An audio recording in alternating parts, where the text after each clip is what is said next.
As the holidays drew to a close, my husband suddenly brought up divorce. I readily agreed and even gave up custody of our 2 children. On the night of December 28th, as Michael pushed the divorce agreement in front of me, the beef stew he loved was still simmering in the kitchen. Our 2 children were in the living room watching cartoons, their laughter seeping through the crack in the door. His expression was as calm as if he were discussing what to get at the grocery store tomorrow, not ending our 12-year marriage. "Kate, let's get a divorce. I'll take the 2 kids. The house is yours, and I'll give you another $100, 0 inches compensation," he said the words, flowing so smoothly and naturally that it was obvious he had rehearsed them many times. I picked up the pen and signed my name on the agreement without even looking at the specific clauses. Fine, all I want is my freedom. Michael was stunned. All the persuasion explanations and reassurances he had prepared were now useless. He would never know that I had been waiting for him to say those words for 3 whole years. Disclaimer: the plot of this story is fictional. Any resemblance to actual events is purely coincidental. As Kate brought the last dish to the table, the clock on the wall pointed to exactly 7 p.m. Roasted chicken, mashed potatoes, and sautéed green beans with garlic. All were favorites of her husband Michael and their children. "Dinner's ready," she called out to the living room. Leo, their 8-year-old son, and Mia, their 6-year-old daughter, raced to the table and climbed into their designated seats. Michael slowly emerged from his home office, still holding his phone, his brow slightly furrowed as he looked at the screen. "Did you wash your hands?" Kate asked the children. "Yes," the 2 children chorused. Michael sat down at the head of the table, placing his phone beside him. Kate served him a piece of chicken and then gave the children more food. She had been doing this for 12 years. It had become muscle memory. "Dad, are we going to Grandpa and Grandma's for New Year's?" Leo asked as he ate. "Yes, we'll go over on New Year's Day," Michael said, taking a bite of potato. "Did Mom buy you new outfits?" "Yes," Mia chimed in. "Mom bought me a sparkly red dress. It's so pretty." Kate smiled at her daughter. "Wear it to Grandpa and Grandma's. They'll definitely love it." The atmosphere at the dinner table was relatively harmonious. Michael asked a few questions about the children's schoolwork, and Kate reported on the progress of the holiday shopping. The children chattered about fun things that had happened at school. This was Kate's life. Married for 12 years, a stay-at-home mom for 8 years, her life revolved around her husband, children, and the house. She got up at 6 a.m. every day to make breakfast, drive the children to school, buy groceries, cook, clean, pick up the children from school, help with their homework, prepare dinner, and put the children to bed. It was a repetitive, day-after-day cycle. After dinner, Michael went into his office as usual, saying he had to deal with work. Kate cleared the dishes, and the 2 children helped wipe the table. This was a habit she insisted on cultivating, even though they often left streaks everywhere. The sound of the dishwasher filled the kitchen. Kate wiped the counters mechanically, her gaze passing through the window to the thousands of lights in the high-rises across the way. Behind each light was a family, a story. Some were happy, some were not. Most, like hers, were neither good nor bad, just getting by. "Mom, can I watch a show for a little while?" Mia ran in and asked, looking up with her small face. "Have you finished your reading homework?" "Yes," Leo helped me with the hard words. Kate dried her hands. "You can watch for half an hour. You have to take a bath and be in bed by 9 o'clock. "Okay," Mia ran back to the living room happily. Kate finished cleaning the kitchen and went to the laundry room to fold the clothes. The December wind was bitingly cold, and the towels that had been hanging on the line outside were stiff. She brought them in warm and smelling of the cold air, Michael's dress shirts, the children's fleece jackets, her own yoga pants. All the clothes were mixed together just like this family, seemingly integrated on the surface, but in reality, each had its own texture and purpose. At 9 o'clock, Kate promptly urged the children to take a bath. Leo could already wash himself, but Mia still needed help. The bathroom was steamy, and her daughter's small body was soft and warm. Kate carefully lathered her with soap. "Mom, why is Dad always in his office?" Mia suddenly asked. "Dad has to work. But Chloe's dad doesn't work at home. Chloe said her dad plays Legos with her after work." Kate's hands paused for a moment. "Every dad's work is different." Mia seemed to half understand and was soon distracted by the bubbles.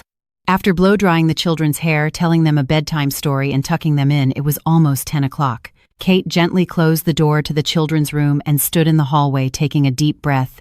Only at this time of day did she truly have her own time, even though it was only a few short hours, and even though she usually used it to tidy up the house and prep for the next day. Michael was still in his office. Light shone from under the door and she could faintly hear him talking on the phone. His tone was gentle with a hint of a smile. Not the perfunctory smile he usually had for her and the children, but a genuinely happy one. Kate stood at the door for a few seconds but ultimately did not knock. She turned and went into the master bedroom. From the bottom drawer of the nightstand she took out a journal. The black moleskin cover was worn at the edges. It was a gift from Michael in the year they got married. At the time he had said, "Katie, from now on write down whatever is on your mind in here. When we're old we can look back at it together. It will be very interesting." Kate opened the journal. It was filled with densely written words, but they were not sweet nothings but rather records of accounts, plans, and clear-headed self-dialogues. The latest page read the 19th of December 2025. 3 months left until the goal. Persevere. She picked up a pen and added a line below, "Everything is normal today. He took 2 calls tonight, avoiding me both times. Mia asked why Dad doesn't play with her. I was at a loss for words." After writing, she put the journal back in its place and covered it with a few books. Then she went to the bathroom to wash up, changed into her pajamas, and lay down on the bed. Their wedding photo still hung above the headboard. In the photo, she was 24 years old with a brilliant smile and eyes full of light. Michael had his arm around her shoulder, also looking blissful. 12 years had passed and the photo had faded just like their love. Kate turned off the lamp and lay in the dark with her eyes open. She heard the office door open, heard Michael's footsteps, and heard him go to the guest bathroom to wash up. They had been sleeping in separate rooms for 3 years. The reason was that Michael worked late and was afraid of waking her. The guest room door closed gently. Kate turned over and closed her eyes. She didn't need to check his phone to know that Michael was definitely texting some woman at this moment, maybe the one named Jessica, or maybe someone else she didn't know about. 3 years ago, she had discovered the ambiguous texts on his phone, the unfamiliar perfume on his shirt, and the sudden increase in his late nights at the office on weekends. She had confronted Michael. He had explained that it was a colleague, a work requirement, and that she was overthinking it. Kate chose to believe him, or rather, she chose to pretend to believe him. Because at that time she had no job, no income, and no way out. Her 2 children were still small, and she couldn't let them lose their complete family. But a person pretending to be asleep will eventually wake up. A year ago, she began to change quietly. She enrolled in an online accounting certification program and studied every night after her family had gone to sleep. She reconnected with her old college friends to inquire about job opportunities. She even started running on the treadmill and lost the baby weight she'd never quite shed. These changes were very small, and Michael didn't notice at all. In his eyes, Kate was still the meek and obedient housewife who couldn't do anything but take care of the children and the house. And that was exactly what Kate wanted. The sound of the wind outside the window grew louder. The weather forecast said it would snow tonight. Kate thought about the gifts she needed to bring to her in-laws' house for New Year's, the brunch she needed to prepare, and the gift cards for the kids. As she thought, she fell asleep. The next day was December 29th. Kate got up at 6 a.m. to prepare breakfast.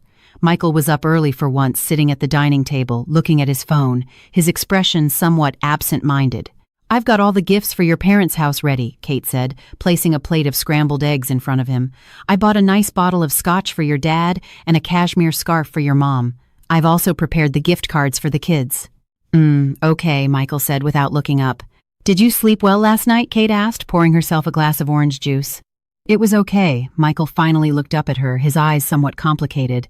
"Kate, tonight after the kids are asleep, let's talk." Kate's hand paused. "Talk about what?" "We'll talk about it then." Michael stood up. "I'm going to the office to take care of some things first. I'll be back this afternoon." He hastily finished his breakfast, put on his coat, and left. Kate stood by the window, watching his car drive out of the subdivision and disappear into the morning mist. She had a feeling that what was coming was finally coming. Sure enough, that night after the children were asleep, Michael knocked on the master bedroom door. He was holding a folder, his expression deliberately serious. "Sit," he said, pointing to the small armchair by the window. Kate sat down, her hands on her knees, adopting a submissive and listening posture. This was the wife posture she had perfected over many years, one that would put Michael at ease. "Kate, we've been married for 12 years, Michael began, his tone heavy. "You've worked hard all these years, taking care of the kids and the household. I know all that." Kate didn't speak, waiting for him to continue. But Michael took a deep breath. "I feel that our marriage has problems. We have nothing in common to talk about anymore. Every day, besides the kids and the house, we hardly say a word. A marriage like this is torture for both of us. Kate lowered her eyes. So, Michael handed her the folder. This is a divorce agreement I had drawn up. Take a look. The terms are very generous. The house is yours, and I'll give you another $100, 0 inches compensation. I'll take the 2 kids. After all, I have a stable job and income, and I can give them a better life and education. Kate took the folder but didn't open it. She had known this day would come. She just didn't expect it to be just a few days before New Year's. Who is she? She asked, her voice calm. Michael was taken aback for a moment. What woman? The woman who made you decide to divorce Kate raised her head and looked straight at him. Jessica, or someone else, I don't know about. Michael's face changed slightly. That's not important. The important thing is that we have no feelings for each other anymore. Continuing to be together will only torture each other. Kate, you're still young. With the money and the house, you can start a new life. Such familiar lines, Kate could almost recite them from memory. On TV, in movies, and in real life, when men want a divorce, they always use this set of excuses for your own good, to set you free to start a new life. Do the kids know? She asked. Not yet. I wanted to talk to you first, and then tell them slowly. Michael's tone softened. Kate, I know this is hard for you, but it's better to make a clean break. We should both pursue true happiness. Kate opened the divorce agreement and quickly scanned it. The terms were indeed generous. The house was worth about $500 000 plus $100 0 inches cash. For a stay-at-home mom who hadn't worked in 12 years, it was more than generous. Custody of the children went to Michael with visitation rights of twice a month, and the option to have them stay with her for a period during the summer. Alimony was a one-time payment with no further entanglement. It was very clean, very neat, very much in Michael's style. Do your parents know? Kate asked. I'll explain to them, Michael said. Don't worry, I won't say anything bad about you. I'll just say we grew apart and separated amicably. Kate nodded and picked up the pen from the nightstand. Michael clearly hadn't expected her to be so agreeable. The persuasive words he had prepared were stuck in his throat. Aren't you going to think about it? He asked. Think about what Kate looked at him. Think about how to win back a man who no longer loves me. Think about how to maintain a marriage that is already dead. Michael was speechless. Kate signed her name on the agreement, her handwriting neat and clear. Michael, I have only one request, she said. Through the New Year's holiday, we'll still act as usual in front of the kids. After the holidays, we'll tell them and go through the procedures.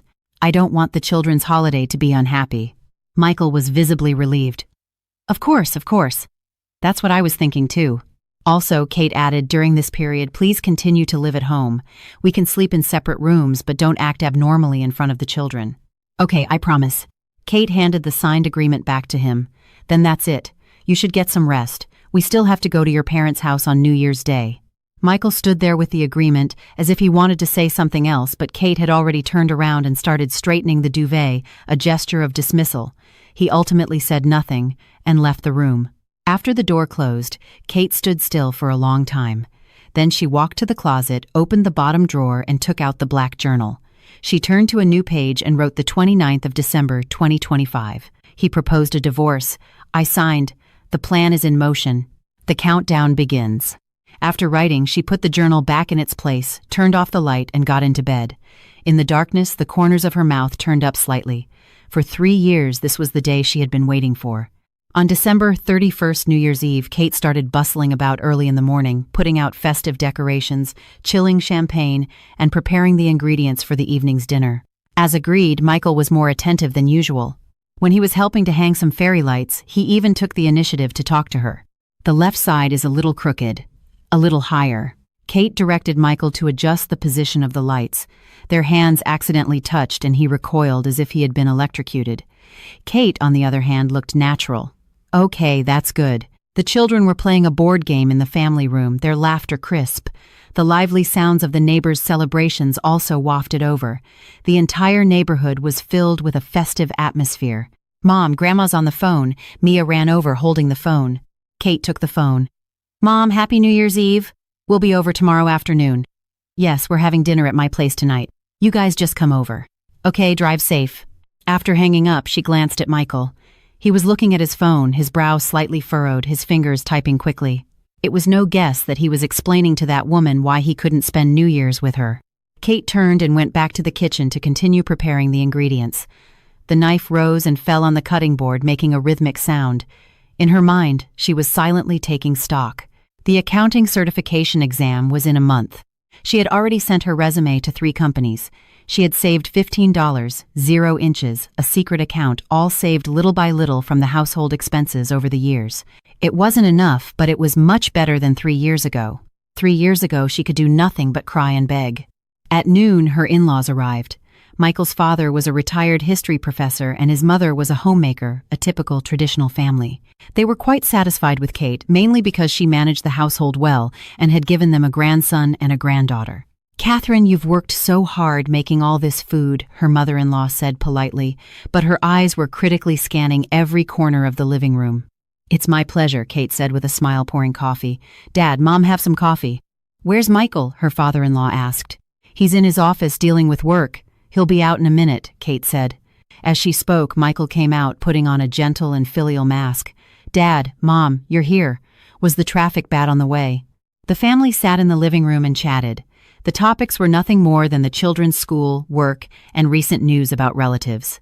Kate served drinks and snacks on the side, interjecting a few words from time to time, playing the role of a perfect daughter-in-law. She noticed that her mother-in-law was wearing a new bracelet, a very nice one. "Mom, that bracelet is beautiful. Is it new?" A smug smile appeared on her mother-in-law's face.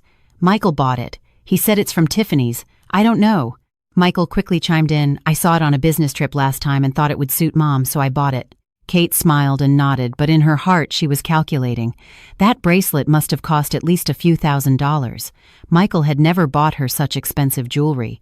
For her last birthday he had given her a sweater from Kohl's and it was bought on sale online. But she said nothing and continued to peel apples and arrange the fruit platter. The New Year's Eve dinner was very sumptuous, with a full table of dishes. Kate made prime rib scalloped potatoes, roasted asparagus, and a large salad. Michael opened a bottle of red wine and poured a little for everyone. "Here's to a happy new year for our whole family, good health, and all the best." He raised his glass. Everyone clinked glasses and said, "Cheers." Kate looked at this scene and suddenly felt it was absurd. This family was clearly falling apart. Just 2 days ago, this man had handed her a divorce agreement, and now they were sitting together for a reunion dinner. But she smiled very naturally, serving her in-laws, cutting up food for the children, and topping off Michael's wine glass. Her acting was superb, flawless. After dinner, Michael played chess with his father, and his mother-in-law watched the New Year's Eve specials on TV. Kate cleaned up the kitchen. The sound of the dishwasher masked the laughter and conversation in the living room. She stood alone at the sink, wiping down the counters. "Mom, I'll help you," Mia ran in. "No need, go watch TV," with Grandma. Kate patted her daughter's head. "I want to stay with Mom." Mia leaned against the counter. "Mom, you made so much food today. Are you tired?" "Not tired," Kate said. "As long as you're happy, Mom is not tired." This was half true. She was tired, but she hadn't known what true happiness was for a long time. After cleaning up the kitchen, Kate cut some fruit and brought it out. Her mother-in-law was talking about her niece. "She's divorced and has a child. It's so hard. I tell you, women shouldn't get divorced easily. It's always the woman who suffers." This was clearly directed at Kate. In the traditional view, a divorced woman is a failure, especially a housewife with no job. "You're right, Mom," Kate agreed. "So women should have their own careers and not rely entirely on men." Her mother-in-law was taken aback, not expecting her to say that. Michael also glanced at her, his expression complicated. "Catherine has a point," her father-in-law interjected, "but taking care of the family is also an important job." Kate smiled and didn't say any more. She glanced at the clock on the wall. It was almost 11:30. Time for the countdown. "I'll get the champagne ready," she stood up. "I'll help you." Michael also stood up and followed her into the kitchen. With the door closed, only the two of them were left in the small space. "What Mom said just now, don't take it to heart," Michael said in a low voice. "I won't." Kate started getting out the glasses. "She's right. It's not easy for a divorced woman." Michael was silent for a moment. "Kate, I know I'm sorry, but feelings can't be forced." "I understand." Kate arranged the glasses on a tray. "You don't have to explain. I understand everything." Her calmness made Michael uneasy. The crying, nagging, and bargaining he had expected never happened. Kate was as calm as if she had been prepared to accept all of this long ago. "After the holidays, I'll go through the procedures as soon as possible," he said. "I won't give you less money or the house." "Okay," Kate said. "You go be with your parents. I can handle it here." Michael stood there for a few seconds and finally went out. Kate watched his back, a cold smile on her lips. He thought she was submissive, but in fact, she was surrendering. At midnight, the sound of cheers and fireworks rang out. On TV, the ball was dropping in Times Square. The children ran excitedly to the window to watch the neighborhood fireworks. Her in-laws exchanged hugs and well wishes. Michael took out some envelopes. "Leo, Mia, come get your New Year's gift." The two children ran over and took the envelopes, saying sweetly, "Thank you, Dad. Happy New Year, Dad." "And here's yours, Catherine." Michael handed Kate an envelope. Kate took it. It was of average thickness, probably a check for a few $100s, just like in previous years. "Thank you." "Open it," Michael said. Kate opened the envelope. Inside, there was a check for $5,000 and a small card that said, "For all you do." Kate understood. This was hush money, a compensation for his conscience, the price for her to divorce him peacefully and not cause trouble. "Thank you, it's too much." She handed the check back. "Keep it," Michael held her hand. "You've had a hard time all these years." His hand was warm, but Kate only felt cold. She withdrew her hand and put the check in her pocket. Then, "Thank you." This gesture completely reassured Michael. He thought that by accepting the money, Kate had accepted all the terms of the divorce. He would never know that what Kate wanted was far more than this. At 2 a.m., after seeing off her in-laws and putting the children to bed, the house finally became quiet. Michael finished washing up and hesitated for a moment. "I'll still sleep in the guest room." Good night," Kate said. She went back to the master bedroom but didn't go to sleep right away. From the depths of the closet, she took out a small, fireproof box. Inside were various documents: her social security card, college diploma, professional certifications, and a few passbooks and bank cards. These were all things she had secretly prepared over the years. The diploma and certifications were her confidence, and the bank accounts were her way out. At the bottom was an employment contract she had just signed last week for an accountant position at a mid-sized firm with an annual salary of $65,000. She would start work after the holidays. The company valued her 10 years of prior work experience and her recently obtained certifications and agreed to give her a chance. $65,000. A year might be what Michael spent on business trips, but for her it was the starting point of a new life. Kate put the things back in their place and then opened her phone to check the messages in her study group. She had scored at the top of her class in the final exam for her certification program. The instructor sent her a private message asking if she was interested in pursuing a higher-level CPA license. She replied, "Thank you, I will consider it." Turning off her phone, Kate lay down. The sound of fireworks outside had become sparse with only a few sporadic pops, like the final echo of this marriage. She closed her eyes and scenes from the past 3 years flashed through her mind: the shock and pain of discovering Michael's infidelity, the despair of deciding to endure it, the calmness of making a plan, and the determination of implementing it step by step. The most difficult moments had passed. Now she just needed to follow the plan and take the last few steps.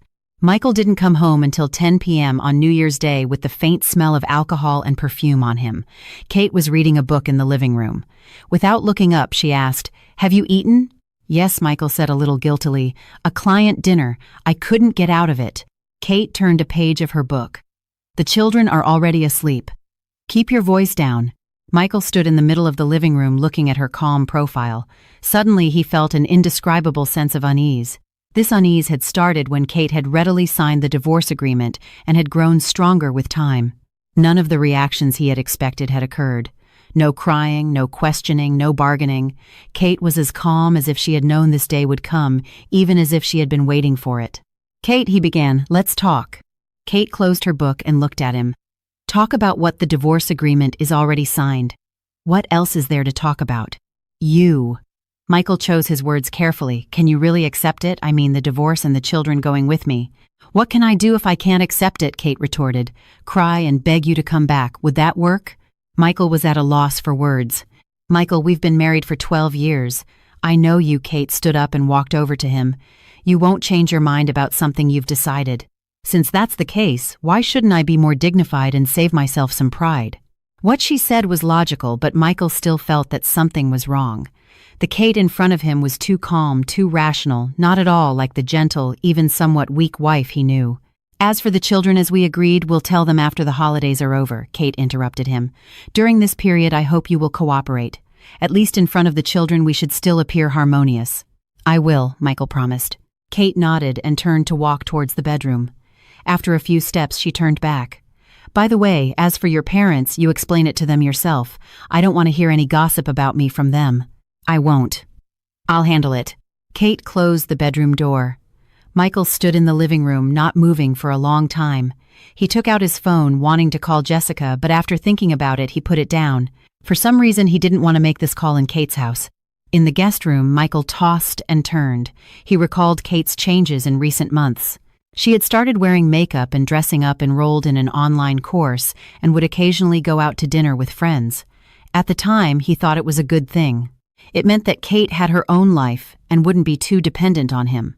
Now that he thought about it, these changes might have been premeditated, but he quickly dismissed the idea. How could Kate have premeditated a divorce? She was a housewife.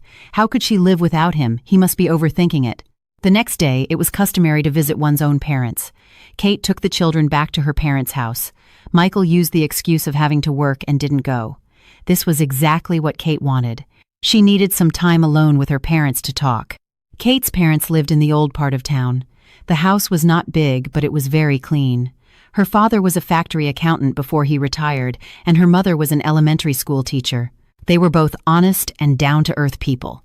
"Why are you alone? Where's Michael?" her mother asked. "He has something to do at the office and can't come." Kate put down the gifts.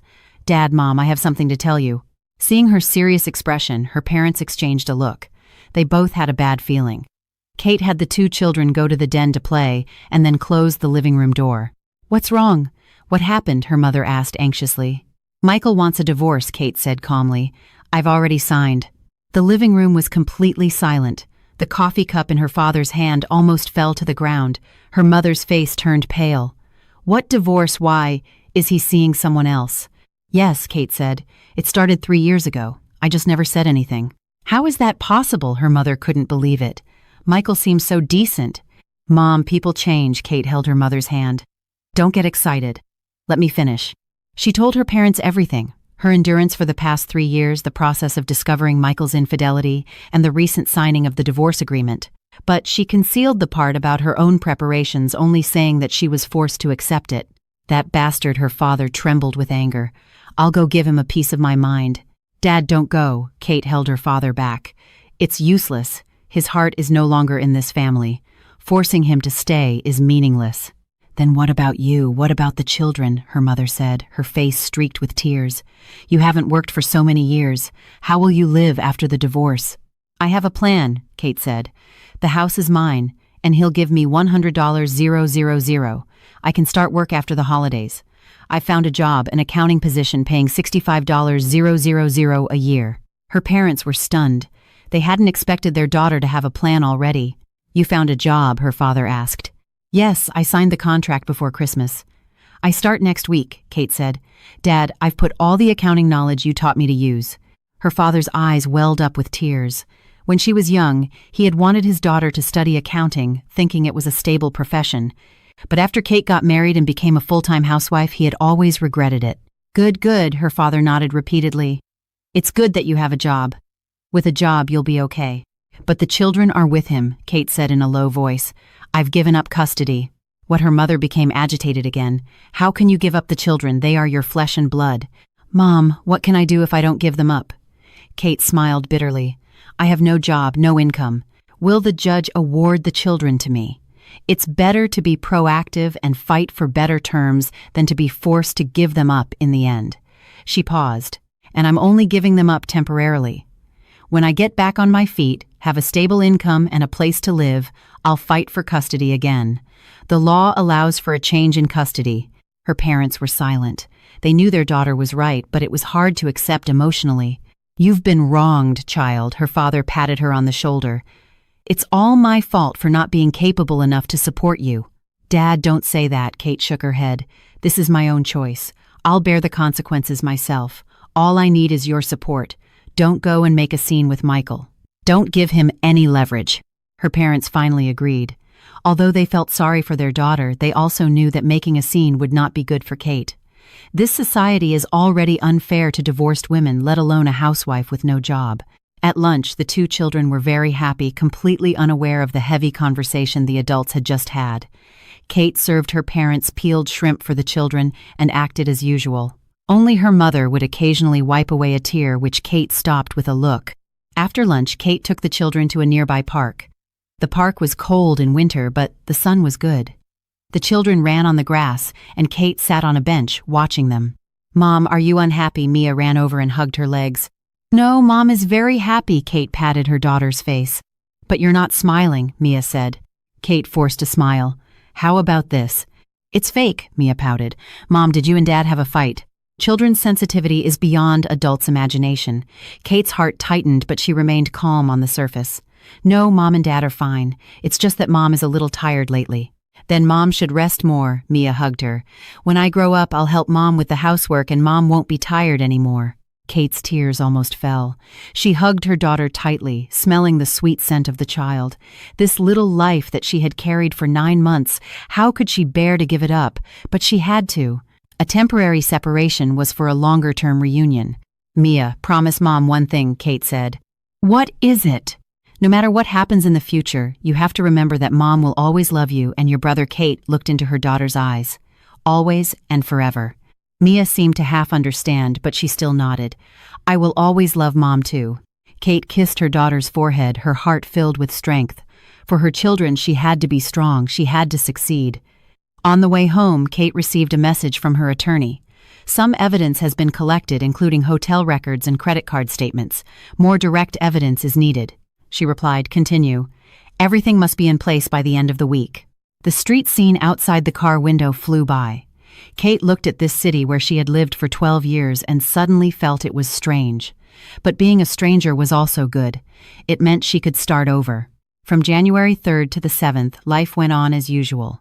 Michael still left early and returned late, and Kate still played the role of a virtuous wife and loving mother. But Michael felt more and more that something was wrong. Kate was too calm, so calm that it was unsettling. On the night of the 8th, Michael finally couldn't take it anymore and knocked on the master bedroom door after the children were asleep. "Kate, let's talk." Kate was reading a book. She took off her glasses. "Talk about what again?" "You." Michael hesitated for a moment. "What are your plans for the future? I mean after the divorce." "Find a job and start over," Kate said. "Otherwise, wait to go broke." "I don't mean that." Michael walked in and sat down on the edge of the bed. "I mean if you need help like finding a job or—" "No need," Kate interrupted him. "I can take care of myself." Michael looked at her and suddenly realized that Kate had changed. Not her appearance, but her eyes. In the past, her eyes were always gentle, even a little timid. Now they had become sharp and determined. "Kate, do you hate me?" he asked. "Hate?" Kate laughed. "Hate is too tiring." "Michael, I don't hate you. I'm just disappointed in you and even more disappointed in myself for being so blind for so many years." These words were more hurtful than hate. Michael's face changed slightly. "I know, I'm sorry." "No need to explain," Kate said. "We've already signed the agreement. We'll soon have no legal relationship. We've had no emotional relationship for a long time. So there's really no need to explain." The distance in her tone made Michael feel very uncomfortable. He stood up. "Then you should get some rest." At the door, he turned back. "Kate, no matter what, I hope you're well." "I will be," Kate said. "Definitely." The door closed. Kate picked up her phone and sent a message to her attorney. "He's getting suspicious. Speed up the process. Also check his recent large transfers, especially to that woman." Soon the attorney replied, "I'm on it. By the way, the change in his company's shareholding that you asked me to check has a lead.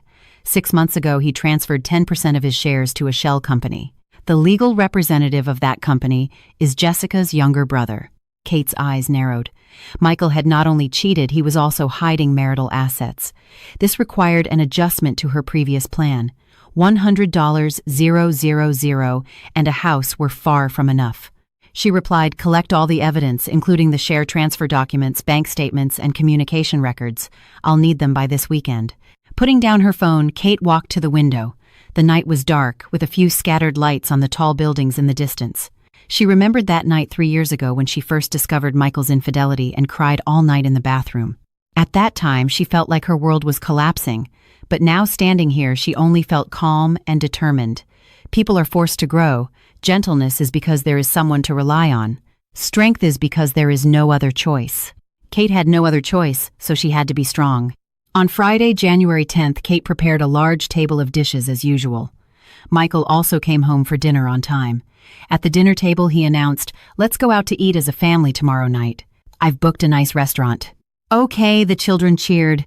Kate glanced at him. Why the sudden desire to eat out? "It's the weekend and it'll be nice to do something special," Michael said, "and we might not have the chance in the future." His words were meaningful. Kate understood. He wanted to play the role of a harmonious family one last time before the divorce, perhaps for his own conscience or perhaps to leave a good memory for the children. Okay, Kate agreed. She also had her own plans. After tomorrow, everything would change. Let tonight be the last supper of this family. That night, after the children were asleep, Michael knocked on the master bedroom door again. "Still up?" Kate asked. "I want to talk to the children after dinner tomorrow night," Michael said. "It's time to tell them about the divorce." Kate nodded. "Okay, but I want to be there." "Of course," Michael said. "Kate, thank you. Thank you for your cooperation during this time." "No need to thank me," Kate said. "I'm also doing it for the children." Michael stood at the door hesitating. In the end, he only said, "Get some rest. Good night." "Good night." Kate closed the door and leaned against it. Tomorrow, everything would end, and everything would also begin. She took out the black journal, turned to the last page, and wrote the 10th of January, 2026. Ready. New life tomorrow. After writing, she closed the journal and put it in her purse. This journal, which had recorded her mental journey for the past 3 years, was her most private witness. After tomorrow, it would become the past. The next evening, Kate began to prepare for the negotiation.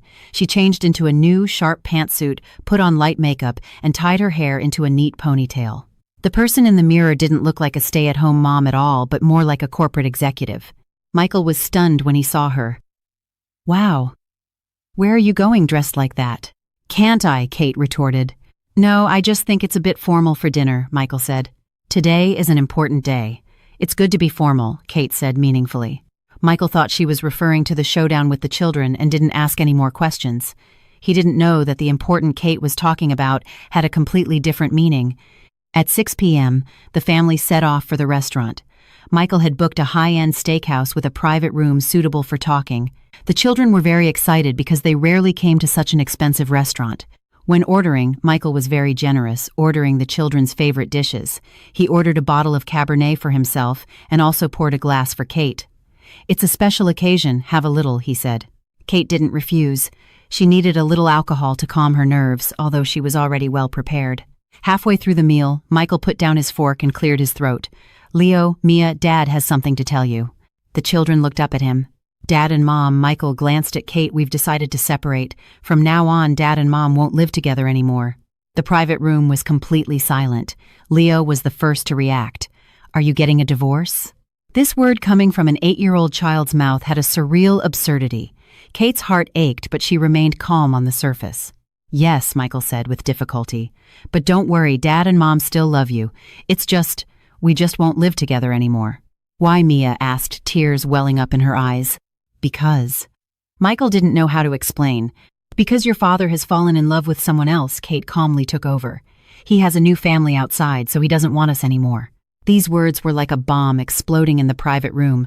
Michael's face turned pale. "Kate, what the hell are you talking about?" Kate took a manila folder from her purse and pushed it in front of him. "These are your hotel records with Jessica starting from 3 years ago. A total of 47 times. Do you need me to read them to the children?" Michael's face turned white instantly. He grabbed the documents, his hands trembling. You investigated me." "Of course." Kate took out another document. "These are your credit card statements. Last year alone, you spent over $50,000 on gifts for her. And this," she tapped the final document, "is the proof that you fraudulently transferred company shares to her younger brother 6 months ago." With every sentence, she said, Michael's face turned a shade paler. The children looked at their parents completely confused about what was happening, but they could feel the terrifying atmosphere. "Kate, let's go outside and talk." Michael stood up, his voice trembling. "Why go outside?" Kate sat still. "The children have the right to know the truth." "Michael, you wanted a divorce. Fine, I agree, but not according to your agreement." She took out another document from her purse. "This is my divorce agreement. The house is mine. The full value of the shares you transferred, estimated at $1.2 million, is mine. In addition, you will pay $200 0 inches damages for emotional distress, and full custody of the children is mine." "You're crazy," Michael hissed. "On what grounds?" "On these grounds," Kate pointed to the evidence on the table. "On the grounds of your infidelity, on the grounds of your fraudulent transfer of marital assets, on the grounds of your attempt to deceive me and your children." "Michael, if this evidence is submitted to the court, how do you think the judge will rule? How will your investors react?" Michael collapsed back into his chair, sweat beading on his forehead. For the first time, he realized that he didn't know Kate at all. This seemingly gentle and weak woman had secretly collected so much evidence and laid such a big trap. You knew all along." His voice was hoarse. "I knew 3 years ago," Kate said. "I didn't expose you then because I had no job, no income, and no ability to raise the children alone. But now I do." She looked at the children. "Leo, Mia, Mom has to tell you, Dad made a mistake and he won't be living with us. But Mom wants you. Mom will work hard to give you a good life. Are you willing to live with Mom?" The 2 children were already in tears. Mia threw herself into Kate's arms. "I want Mommy, I want Mommy." Leo also walked over and hugged Kate's arm. "I also want Mommy." Kate hugged the children, her tears finally flowing. But these were not tears of weakness, but tears of release, tears of victory. Michael watched this scene and suddenly felt like an outsider. This family he had lived in for 12 years, these people he thought would always belong to him, had all left him in an instant. "Kate, we can talk about the terms he tried to salvage the situation." "There's nothing to talk about," Kate wiped away her tears. "Sign this agreement. If you don't, we'll see you in court. At that time, not only will this evidence be made public, but your company's shareholders and clients will also know. Think it over." Michael knew she meant what she said. If this evidence was exposed, his career would be over. The company was trying to secure a new round of funding. If a scandal broke out at this time, everything would be ruined. He picked up the pen, his hand trembling so much that he could barely hold it. The moment he signed his name on the agreement, he felt his world collapse. Kate put away the agreement and took out another document. "This is a supplementary agreement. You will pay $3,000 a month in child support for the 2 children until they graduate from college. In addition, you can visit them once a week, but you must make an appointment in advance and get my consent." Michael signed numbly. All he wanted now was to get out of here, out of this suffocating place. "Okay, you can go now," Kate said. "The children are coming home with me tonight. I'll take them to school on Monday." Michael stood up and looked at the children. Mia hid in Kate's arms and wouldn't even look at him. Leo looked at him, his eyes filled with disappointment and anger. "Leo, Mia, Dad." He wanted to say something, but couldn't. "Let's go," Kate interrupted him. "Don't make the children more upset." Michael took one last look at them and turned to leave. The moment the private room door closed, Kate hugged the children tightly and burst into tears. This time, it was a complete release. The next morning, Kate woke up earlier than usual. She made pancakes and woke up the children. The children's eyes were still a little swollen, but they were in good spirits. "Mom, are we moving today?" Leo asked. "Soon," Kate said. "We'll stay here for a little while. We'll move when Mom finds a new house. But from today on, Dad won't live with us anymore." Mia lowered her head and said in a small voice, "I miss Dad." Kate squatted down and hugged her daughter. "I know, sweetie. When you miss Dad, you can call him or go see him on the weekend. But from now on, Mom will be the one mainly taking care of you." "Okay." Mia nodded. "Mom, will you always be with us?" Of course, Kate kissed her daughter. "Mom will always be with you." After dropping the children at a friend's house for a playdate, Kate went to her attorney's office. Sarah had already prepared the documents and was waiting for her to sign. "The divorce agreement has been notarized. This is a copy." Sarah handed her the document. "The custody change procedures are also being processed. It should be done in about a week. Michael is very cooperative. It seems he was scared by your evidence." "He wasn't scared. He just made the most favorable choice after weighing the pros and cons," Kate said as she signed. "If it went to court, he would lose more." Sarah looked at her with admiration. "Kate, you are the calmest client I've ever seen. Many women would just cry and make a scene in a situation like this, but you knew how to collect evidence and wait for the right time." "Because crying and making a scene is useless," Kate said. "This world only sympathizes with the weak, but it only respects the strong. I don't want to be pitied. I want to be respected." After signing the documents, Kate went to see an apartment. It was in a complex not far from the children's school, a 2-bedroom, 2-bathroom apartment of 900 square feet. Although it was not big, it was clean and bright with a south-facing balcony and plenty of sunlight. "This is the one," Kate decided on the spot. "I'll come and sign the lease tomorrow." The agent was surprised by her decisiveness, but Kate had her own considerations. She needed to move out of that house full of memories as soon as possible and start a new life. Money was not a problem. The money she got from the divorce was enough for a down payment on a condo, but for now, renting was faster and easier. On Monday, Kate reported for duty at her new company. Her colleagues were all very friendly, and her boss was a woman in her 40s who appreciated Kate's competence. "I heard you were a stay-at-home mom," before the boss asked. "Yes, but I've been studying and haven't fallen behind in my profession." Kate handed over her certificates and transcripts. The boss looked at them and nodded. "Good. Our company needs someone like you with experience and ambition. Work hard and you'll have a bright future." Kate was assigned to the finance department. The work was not difficult, but she was very serious. At lunch with her colleagues, they talked about their families. Kate said, "Frankly, I'm newly divorced and have 2 children." Her colleagues didn't show any strange expressions. On the contrary, they admired her courage. A young female colleague said, "Kate, you're amazing. If I got a divorce, I wouldn't know how to live." "You learn because you have to," Kate smiled, "but if I could choose, I would still hope for a happy marriage." This was the truth. Although she was doing well now, who wouldn't want a complete family if they had the chance? It's just that some things can't be forced, so you accept it and move on. The following weekend, Michael came on time to help them move. He looked haggard, but didn't say much and silently moved boxes. The children were happy to see him and chattered around him. "Dad, will you come to see us often in the future?" Mia asked. "Yes, Dad will come every week." Michael picked up his daughter. Kate didn't disturb them and continued to unpack. At noon, she ordered pizza, and the 4 of them had their first meal in their new home. The atmosphere was a bit subtle, but it was still harmonious. When Michael was about to leave after lunch, Kate saw him to the door. He hesitated for a moment and said, "Kate, I'm sorry, and thank you." "Don't thank me," Kate said. "Just live a good life. For the children, you too." Michael left. Kate closed the door and leaned against it. This time it was a real farewell. A farewell to the past 12 years, a farewell to the weak and dependent person she used to be. "Mom, are we going to live here from now on?" Leo asked. "Yes, this is our new home." Kate opened her arms. "Come here for a hug." The 2 children threw themselves into her arms. The 3 of them hugged each other. Kate felt that this was the whole world. That night, Kate told the children a bedtime story. A new room, a new bed, a new beginning. The children quickly fell asleep with smiles on their faces. Kate sat in the living room and opened her laptop. She registered a blog called 35 and Starting Over. In her first post, she wrote about her divorce experience, her mental journey, and how she went from despair to hope. After publishing it, she closed her computer and walked to the balcony. The balcony of her new home was not big, but she could see the city lights in the distance. The night wind was cool, but Kate's heart was warm. Her phone rang. It was her mother. "Katie, have you finished moving? Was it smooth?" "Very smooth," Kate said. "Mom, don't worry, I'm fine." "That's good." Her mother's voice was a little choked. "Katie, Mom is proud of you." "I'm proud of myself too," Kate said. This was the truth. After hanging up, her phone rang again.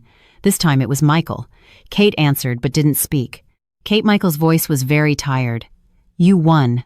But I have a question for you. Did you really never love me?" he asked. "Were these 12 years all an act?" Kate was silent for a long time. "I did love you. Once I loved you very, very much. But love can be consumed, can be betrayed.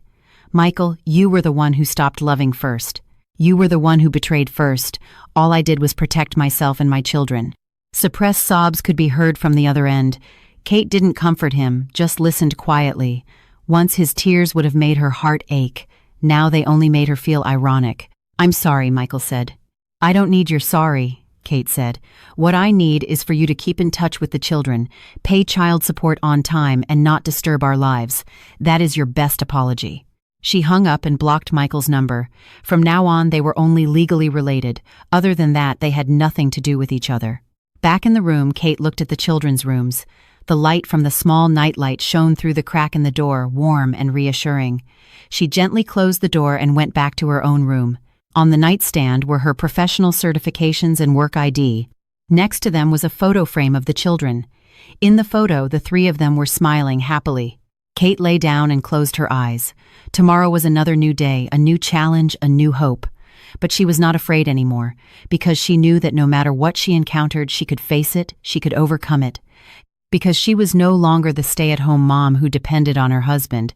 She was Kate, a 35-year-old single mother, an accountant, an independent woman. This was her new identity. This was her new life. And she liked it very much. When marriage becomes a cage, letting go is freedom. Giving up custody is not giving up on the children, but choosing a wiser way to protect them. A woman's true confidence is not her marriage, but her ability to survive independently. Ending a relationship is not scary. What's scary is exhausting yourself in a dead relationship.